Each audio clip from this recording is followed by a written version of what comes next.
waad ku mahadsan tahay daawashadaada. fadlan nagu taageer subscribe and like, dhiirigelin ayay noo tahay.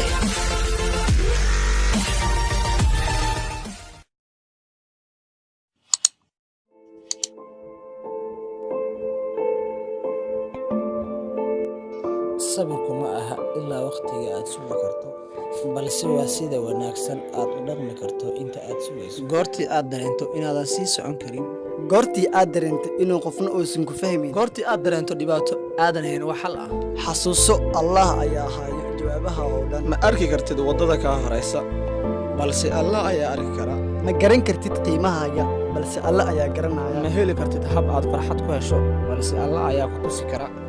imtixaan kasta oo nolosha wuxuu ku noqon karaa mid ku tusiye ama mid ku jibiye. doorashadu waa xaggaaga. haddii aad noqon lahayd mid guulaystay ama mid rajo dhigay, xasuuso iskoolka waxaa lagu baraa cashar, kadibna waxaa lagu siiyaa imtixaan.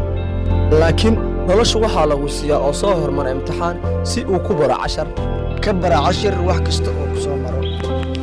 dulqaad yari iyo degdeg waa xididka ma dhibaatadaada. qasbi kartid noloshaada inay ku siisay jawaabo ama sidaa rabtid wax u dhaca. waa inaad ogaataa in culays kasta fudud ka dambeeyo. waa inaad ogaataa ama aad mashaa in wax kasta waqti qaata. ha ka dhigan farxadaada wax waqti kooban ah ama wax aad waayi doonto.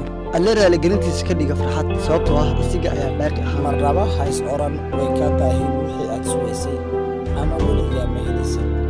haddii ukunta bannaanka laga jibiyo nolosheeda way dhammaataa, haddii gudaha laga jibiyo noloshu way bilaabataa oo digaaga garbaaralato. nolosha iyo wax kastoo ka sarreeya waxay ka bilowdaan gudaha. marnaba ha sugin wax bannaanka kaaga yimaada inay ku beddelaan ama wax farxad kuu keenaan.